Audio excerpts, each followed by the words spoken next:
For the first time in a really long time, there's been a lot of uncertainty surrounding LeBron James. People have said that father time has finally come and he needs to hang it up. Others have said that he's just out here to chase records and pad his stats.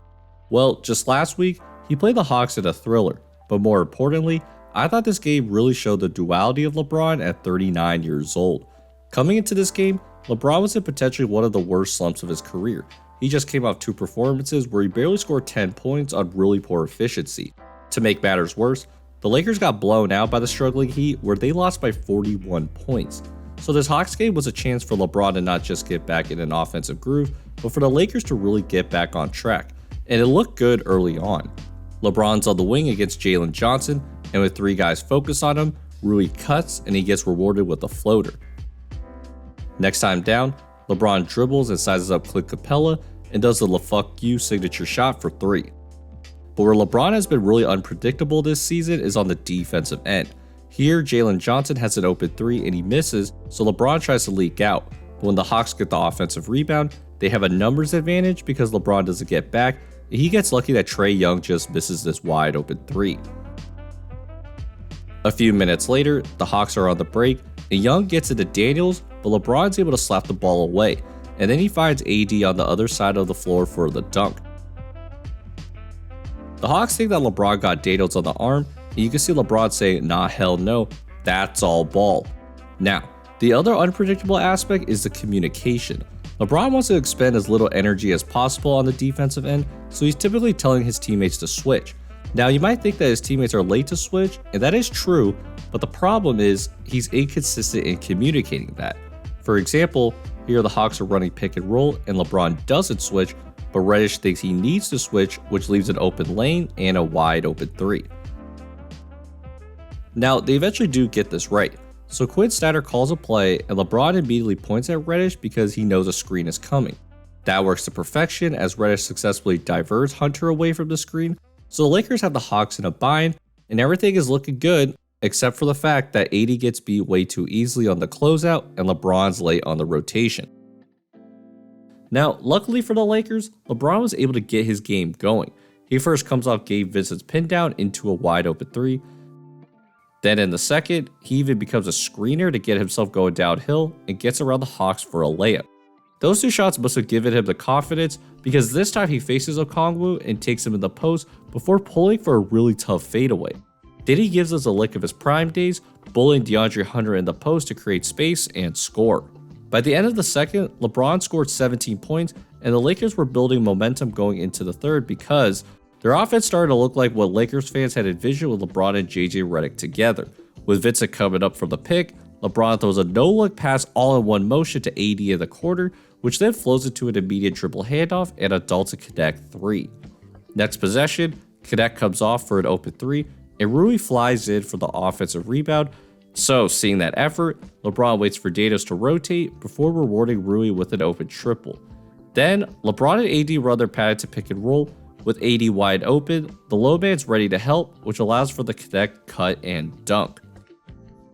Riding the Lakers' momentum to start the third, LeBron decides to push the limits as he's wide freaking open, but tries a one-legged three that goes through the net.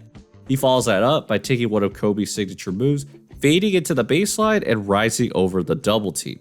So, despite the Lakers being up by just three, a rolling LeBron and a fluid offense made it seem like they had all the tools to seal this game.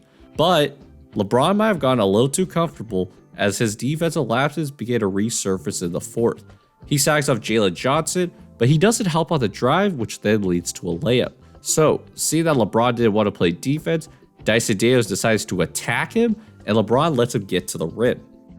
Then with the Hawks up one, LeBron takes Hunter to the basket and misses.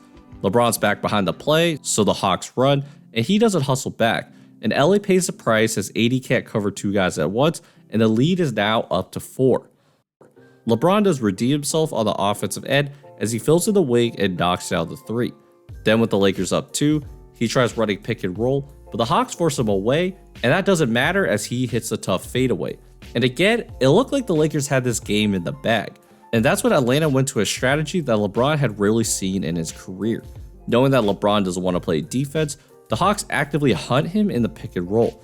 That works amazing as Trae Young gets by LeBron, and the lead is now back down to 1.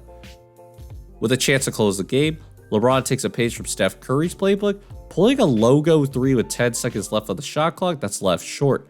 And because the Lakers defense is barely set, Trae Young goes fast, and while he misses, the ball goes to DeAndre Hunter, and LeBron lets him take this wide open 3. So now needing a basket to tie, the Lakers go back to the bread and butter LeBron and AD pick and roll. LeBron gets lucky as the ball bounces back, and he's able to finish the layup. And after a terrible end of game possession with no movement from Atlanta, we were headed to overtime. In overtime, we saw a lot of the same. LeBron wants to help on Trae Young, which allows his matchup DeAndre Hunter to cut behind him for a dunk. But on the other end, the ball is able to find him again after a deflected pass, and he knocks down the 3. Which then leads us to the last 30 seconds of the game. Jalen Johnson hits the free throw to make it a 1-point game. The Lakers have Anthony Davis initiate the offense, but he throws a lazy pass which gets picked by Dyson Daniels. He looks like he's got an easy dunk, but LeBron turns back the clock and chases it down. And luckily for the Lakers, the ball actually goes off Dyson Daniels, which gives the Lakers another chance to win this game. On the inbound, LeBron throws it to AD, and the Hawks immediately swarm him. He can't get out of it, which then forces a jump ball. Now, with Dyson Daniels having to jump, this seems like a guaranteed win for the Lakers, but as AD tips it, DeAndre Hunter anticipates and out-hustles LeBron to the ball, and he deflects it out of bounds, giving Atlanta a chance to steal this game. So, Trae Young brings AD up in the pick and roll to create the switch, and after giving the ball up, the Lakers get confused switching, and Trae Young's left alone for a wide open 3. And with the Lakers having a chance to win this game, you know the rest. With 6, with 5, with 4, LeBron! No, and the Lakers are gonna lose! They're gonna lose it tonight in overtime! In a game where we saw LeBron's genius and offensive brilliance, his lack of effort on certain possessions and questionable shot selection down the stretch ended up being in the spotlight. And as great as he is, he doesn't have the energy to do it on both ends of the floor for the entire game. And that's the price the Lakers have to pay, especially when they continue to rely on him as the first option.